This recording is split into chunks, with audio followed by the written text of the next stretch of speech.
جب یہ جوانی گزر جائے گی اور بڑھاپا آ جائے گا تو ہاتھ پاؤں نہیں چلیں گے، ان میں طاقت ختم ہو جائے گی، اس وقت اگر کرنا بھی چاہو گے تو نہیں کر سکو گے۔ اور دوسری چیز یہ ہے میرے پیارے بھائیوں کہ بیماری سے پہلے صحت کو غنیمت سمجھو، کیونکہ جب بیماری آ جائے گی تو پھر کچھ نہیں بن پڑے گا۔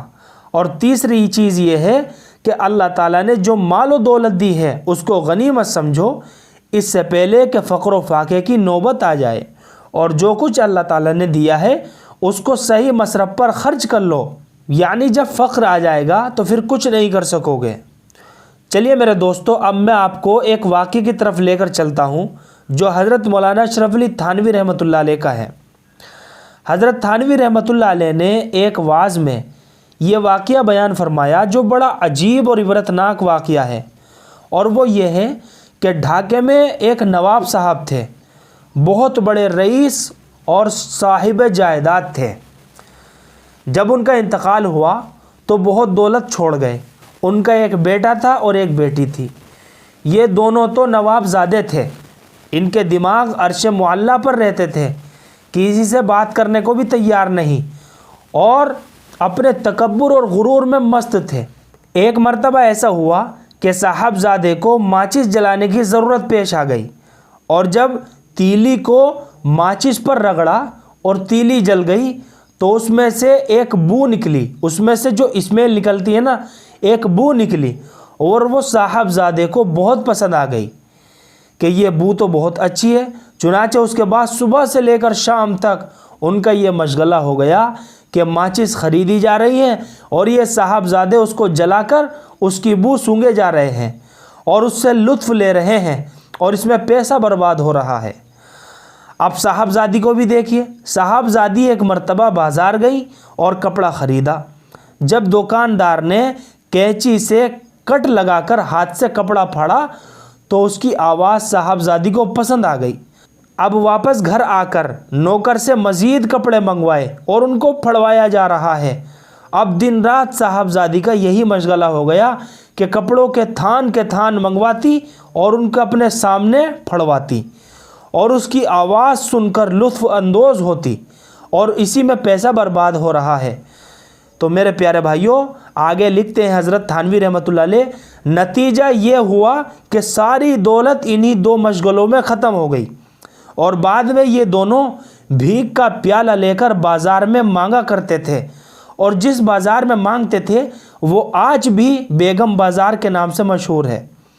ایک وقت تھا جب اپنا روپیہ پیسہ صحیح مصرف میں خرچ کر سکتے تھے، صحیح جگہ پر استعمال کر سکتے تھے، لیکن ایسا وبال آیا کہ فقر و فاقے کی نوبت آ گئی۔ اب اگر صحیح مصرف پر خرچ کرنا بھی چاہیں تو اس کا کوئی راستہ نہیں۔ اس لیے حضور اکرم صلی اللہ علیہ وسلم نے فرمایا، جو مال اللہ تعالیٰ نے دیا ہے اس کو غنیمت سمجھو، اس سے پہلے کہ وہ مال چھن جائے یا چھین لیا جائے۔ اور چوتھی چیز یہ ہے میرے پیارے بھائیوں، وَفَرَاغَكَ قَبْلَ شُغْلِكَ، یعنی جب فرصت میسر ہو اور آدمی کے پاس وقت ہو اس کو غنیمت سمجھے، اس سے پہلے کہ مشغولیت آ جائے اور کوئی وقت کام کرنے کے لیے نہ ملے۔ اور آخر میں فرمایا میرے دوستو، وَحَيَاتَكَ قَبْلَ مَوْتِكَ، گویا کہ آخر میں خلاصہ ہی دے دیا کہ مرنے سے پہلے زندگی کو غنیمت سمجھو۔ یہ زندگی سرمایہ ہے جو اللہ تبارک و تعالیٰ نے عطا فرمایا ہوا ہے، اس کو صحیح طریقے سے استعمال کر لو۔ اس کا ایک ایک لمحہ قیمتی ہے، اگر اس کو صحیح طریقے سے استعمال کر لو گے تو یہی زندگی آخرت کا سرمایہ بن جائے گی۔ تو یہ جو حکم ہے میرے بھائیوں کہ موت کی تمنا مت کرو، اس کی ایک وجہ یہ بھی ہے کہ اگر اس وقت موت آ گئی تو کیا پتہ کیا انجام ہوگا، اور اس وقت جو زندگی ملی ہوئی ہے اس کا ایک ایک لمحہ اس وجہ سے قیمتی ہے کہ نہ جانے کون سا لمحہ اللہ تعالیٰ کی رضا کے کسی کام میں صرف ہو جائے اور وہ تمہارا بیڑا پار کرا دے۔ اس لیے اس زندگی کو غنیمت سمجھو، اس لیے کہ یہ زندگی تمہاری نہیں ہے کہ تم اپنی ملکیت سمجھ کر جس طرح چاہو خرچ کرو۔ یہ امانت ہے جو اللہ تعالیٰ کی طرف سے تمہیں دی گئی ہے، اور اس مقصد کے لیے دی گئی ہے کہ تم اس کے ذریعے آخرت کا سرمایہ بناؤ۔ لہذا اس زندگی کو تول تول کر خرچ کرو۔ آج ہم اپنا جائزہ لے کر دیکھیں میرے پیارے بھائیوں کہ کیا ہمارے اوقات صحیح استعمال ہو رہے ہیں؟ یہ زندگی کیا صحیح مصرف پر گزر رہی ہے یا فضولیات میں یا بے فائدہ کاموں میں یا لا یعنی امور پر خرچ ہو رہی ہے؟ ہر آدمی اس کا جائزہ لے تو اس کو یہ نظر آئے گا کہ زندگی کا اکثر نہیں بلکہ بہت بڑا حصہ ہم فضولیات میں خرچ کر دیتے ہیں۔ آج جس سے بات کرو تو ایک ہی جملہ ہر آدمی کی زبان پر ہے کہ فرصت نہیں ہے، وقت نہیں ہے۔ کیوں فرصت نہیں ہے؟ اگر تم حساب کر کے وقت خرچ کرو گے تو تمہیں فرصت ہی فرصت مل جائے گی۔ میرے پیارے بھائیوں، آج سے ذرا 50-60 سال پہلے کا تصور کرو تو اس میں نہ گیس کی سہولت ہے، نہ مسالے پیسنے کی مشین ہے، نہ آٹا گوندنے کی مشین ہے۔ ہر کام ہاتھ سے کیا جا رہا ہے۔ یعنی یہ جو بات میں آپ کو بتا رہا ہوں یہ آپ کو سمجھانے کے لیے مثال دے رہا ہوں، اور یہ بالکل حقیقت بات ہے۔ چولہا جلانے کے لیے آدھا گھنٹہ درکار تھا اس زمانے میں۔ اگر چائے بھی پکانی ہو تو صرف چولہا جلانے کے لیے آدھا گھنٹہ چاہیے تھا۔ اور اس وقت کی یہ صورتحال ہے میرے بھائیوں کہ چولہے کا کان مروڑا اور چولہا جل گیا۔ اب یہ آدھا گھنٹہ بچ گیا ہمارا۔ لیکن سوال یہ ہے کہ آدھا گھنٹہ کہاں گیا؟ پہلے خواتین خود چکی میں آٹا پیستی تھی، پھر آٹا خود گوندتی تھی، پھر روٹی پکاتی تھی۔ اب تو پسا ہوا آٹا بھی موجود ہے، مشین نے اس کو گوند دیا، اس کو خاتون نے توے پر ڈالا، روٹی پک گئی۔ پہلے مسالے سل پر پیسے جاتے تھے، اب مشین کے ذریعے 1 منٹ میں مسالے تیار ہیں۔ پہلے سفر میں بہت وقت لگتا تھا، لیکن آج کل تو منٹوں سیکنڈوں میں سفر ہو رہے ہیں۔ لیکن میرا سوال یہ ہے میرے پیارے بھائیوں کہ یہ سارا وقت بچ گیا، لیکن یہ وقت کہاں گیا؟ پھر بھی یہ کہتے ہیں کہ فرصت نہیں ملتی، وقت نہیں ملتا۔ یہ سارا وقت فضولیات میں چلا گیا، لا یعنی کاموں میں گیا، لیکن کسی صحیح مصرف میں استعمال نہیں ہوا۔ میرے پیارے بھائیوں، میں آپ سے پہلے اپنے آپ سے خطاب کر کے کہتا ہوں کہ اگر ہم اپنا جائزہ لے کر دیکھیں تو یہ نظر آئے گا کہ ہماری بہت بڑی بیماری جو ام الامراض ہے وہ وقت کی قدر نہ کرنا ہے اور اوقات کو لا یعنی امور میں صرف کرنا ہے۔ کبھی کہیں کھڑے ہو گئے اور فضول باتیں شروع کر دی اور وقت ضائع کر دیا، جس کے نتیجے میں نہ اوقات میں برکت رہتی ہے اور نہ ہی کام نمٹتے ہیں۔ اور یہ رونا ہر وقت ہمارا رہتا ہے کہ وقت نہیں، فرصت نہیں۔ اللہ رحم کرے ہمارے حال پر۔ اگر اللہ تعالیٰ وقت کی قدر پہچاننے کی توفیق دے تو یہ سارا مسئلہ ہی حل ہو جائے۔ مثلاً آپ کسی کی عیادت کرنے کے لیے گئے تو جو سنت طریقہ عیادت کرنے کا ہے اگر اس طریقے سے عیادت کرو گے تو نہ اپنا وقت ضائع ہوگا اور نہ ہی دوسرے کا وقت ضائع ہوگا۔ نہ یہ کہ وہاں جا کر جم کر بیٹھ گئے، اپنا وقت بھی ضائع کر رہے ہیں اور دوسرے کا وقت بھی ضائع کر رہے ہیں۔ یا مثلاً کسی سے ملاقات کے لیے گئے تو سنت طریقے سے ملاقات کرو، ضرورت کی بات کر کے اور تھوڑا بہت ہنسی مذاق کر کے وہاں سے رخصت ہو جاؤ۔ لیکن ملاقات کے اندر گھنٹے گزار دینا تو اپنے سرمایے کو فضول ضائع کر دینا ہے۔ جیسے نواب زادے نے ماچس جلانے میں اپنا سرمایہ ضائع کر دیا تھا، یا جیسے نواب زادی نے کپڑا پھاڑنے میں اپنا سرمایہ ضائع کر دیا تھا، اسی طرح ہم لوگ بھی فضولیات میں اپنے وقت کا سرمایہ ضائع کرتے رہتے ہیں۔ میرے پیارے بھائیوں، ہمارے استاد اکثر فرمایا کرتے تھے کہ اپنے اوقات کو تول تول کر خرچ کرو۔ مثلاً پہلے سے یہ ذہن میں رہے کہ فلاں موقع پر مجھے 5 منٹ کا وقت ملے گا، میں اس میں فلاں کام کر لوں گا۔ جن اللہ کے بندوں کو اللہ تعالیٰ وقت کی قدر پہچاننے کی توفیق عطا فرماتے ہیں ان کا ایک لمحہ بھی ضائع نہیں ہوتا، اور کچھ نہیں تو چلتے پھرتے اٹھتے بیٹھتے زبان پر اللہ کا ذکر جاری ہی رہتا ہے۔ حافظ ابن حجر رحمۃ اللہ علیہ جو بڑے اونچے درجے کے محدث، فقی اور بڑے عالم تھے، تصانیف کے دریا بہا دیے انہوں نے۔ ان کے حالات میں لکھا ہے کہ وہ لکڑی کے قلم سے لکھتے تھے تو لکھتے لکھتے قلم کی نوک جب گھس جاتی تھی تو چاقو سے اس پر قط لگانے کی ضرورت پیش آتی۔ جتنی دیر قلم پر چاقو سے قط لگاتے اس وقت کو بھی ضائع نہیں کرتے تھے، اس وقت میں اللہ کا ذکر کرتے تھے۔ یہ تھا ہمارے اکابرین کا حال۔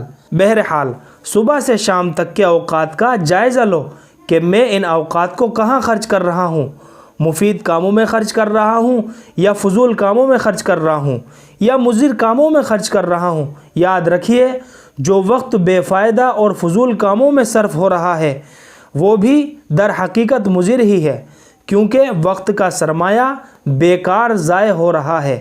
دیکھیے تاجر ہر وقت اپنا فائدہ دیکھتا ہے، اگر کسی کام میں فائدہ نہ ہو تو فائدہ نہ ہونے کو وہ نقصان سے تعبیر کرتا ہے، حالانکہ نقصان تو اصل میں اس کو کہا جائے گا جب سرمایہ ڈوب جائے۔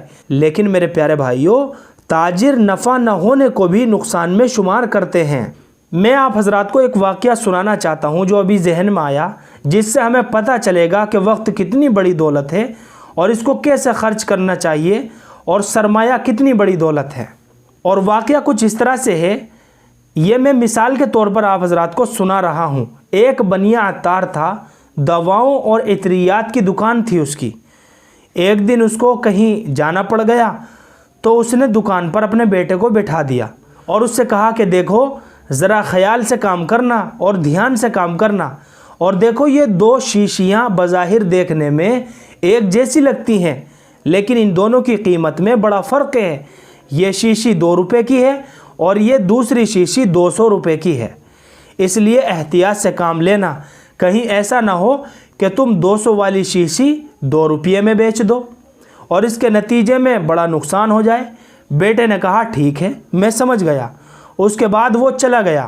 اس کے جانے کے بعد وہ بیٹا اپنے دماغ میں یہ بات بٹھا رہا تھا کہ یہ بوتل 2 روپے کی ہے اور یہ بوتل 200 روپے کی ہے۔ بار بار اس کا ذہن میں تکرار کرتا رہا، یہاں تک کہ ایک خریدار آ گیا تو بیٹے نے غلطی سے 200 روپے والی بوتل 2 روپے میں فروخت کر دی۔ جب بنیا واپس آیا تو بیٹے سے پوچھا کہ کیسا رہا اور ان بوتلوں میں سے کوئی بوتل تو نہیں بکی؟ بیٹے نے کہا کہ ہاں ایک بوتل بکی۔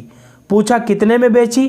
بیٹے نے کہا 2 روپے میں۔ وہ بنیا ماتھا پکڑ کر بیٹھ گیا اور کہا کہ تو نے میرا اتنا بڑا نقصان کر دیا کہ تو حرام خور ہے، تو یہ ہے، تو وہ ہے۔ میں تجھے اتنا سمجھا کر گیا تھا، مجھے جس بات کا خطرہ تھا آج وہی ہوا۔ بیٹے کو خوب ڈانٹا۔ اس بیٹے کو بڑا افسوس ہوا کہ میں نے باپ کا نقصان کر دیا۔ اب اس بیٹے پر ندامت، شرم، پشیمانی اور صدمہ طاری ہو گیا اور سارا دن اسی صدمے میں گزر گیا کہ میں نے اپنے باپ کا اتنا بڑا نقصان کر دیا۔ جب سارا دن اس طرح گزر گیا کہ صدمے کی وجہ سے بیٹے نے نہ کچھ کھایا نہ کچھ پیا، تو بنیے نے کہا بیٹے خیر جو نقصان ہونا تھا وہ ہوا، لیکن یہ تم نے جو بوتل 2 روپے کی بیچی اس میں 6 پیسے پھر بھی نفع کے ہیں، یعنی اس بوتل پر ہمیں 6 پیسے کا نفع ہوا، اپنی جیب سے کچھ نہیں گیا۔ البتہ جو غم ہے وہ اس بات کا ہے کہ جو نفع کمانا تھا وہ نہیں کمایا، ورنہ اصلی سرمایہ نہیں ڈوبا۔ تو میرے پیارے بھائیوں، تاجر اس حساب سے کام کرتا ہے کہ اگر نفع نہیں ہوا تو وہ بھی نقصان اور گھاٹا ہے۔ اسی طرح زندگی کے لمحات کے اندر یہی حساب کر لو کہ زندگی کے جس لمحے سے دنیا کا یا آخرت کا فائدہ نہیں پہنچا تو وہ بھی نقصان اور گھاٹا ہے، اس لیے کہ یہ عمر عزیز گزرتی چلی جا رہی ہے۔ اب 2 باتیں عرض کرتا ہوں جو بزرگوں سے سنی ہوئی ہے، اللہ تعالیٰ اپنے فضل و کرم سے اس پر عمل کرنے کی ہم سب کو توفیق عطا فرما دے۔ تو انشاءاللہ اللہ کی رحمت سے امید ہے کہ زندگی کارآمد ہو جائے گی۔ وہ 2 باتیں یہ ہیں۔ پہلی بات یہ ہے کہ ذہن میں اس بات کی اہمیت بٹھاؤ کہ میری زندگی کا ایک ایک لمحہ قیمتی ہے۔ وقت کی اہمیت کا احساس دل میں بٹھائیں کہ اگر وقت کی اہمیت کا احساس ہی نہ ہو تو پھر بات آگے نہیں چل سکتی۔ میں بے شمار لوگوں کو دیکھتا ہوں کہ ان کے دلوں میں وقت کی اہمیت کا کچھ احساس ہی نہیں ہے۔ وہ یہ سمجھتے ہیں کہ اگر گھنٹہ 1.5 گھنٹہ بات چیت میں گزار دیا تو اس میں کیا نقصان ہے۔ اس کا مطلب تو یہ ہے کہ وقت کی اہمیت کا احساس ہی نہیں ہے۔ جو حدیث میں نے تلاوت کی اس کے الفاظ کو یاد کرو اور پھر بار بار اس کا تصور کرو جو حضور اکرم صلی اللہ علیہ وسلم ارشاد فرما رہے ہیں، نعمتانی مبغون فیہما کثیر من الناس الصحۃ والفراغ۔ اور آپ کے دوسرے ارشاد کا تصور کرو جس میں آپ نے فرمایا اغتنم 5 قبل 5، شبابک قبل حرمک، وصحتک قبل سقمک، وغناک قبل فقرک، وفراغک قبل شغلک، وحیاتک قبل موتک۔ جب بار بار ان احادیث کے الفاظ اور معنی کا تصور دل میں لاؤ گے تو رفتہ رفتہ وقت کی اہمیت دل میں پیدا ہوگی اور اس کے نتیجے میں وقت ضائع کرنے سے بچنے کی کوشش بھی کرو گے۔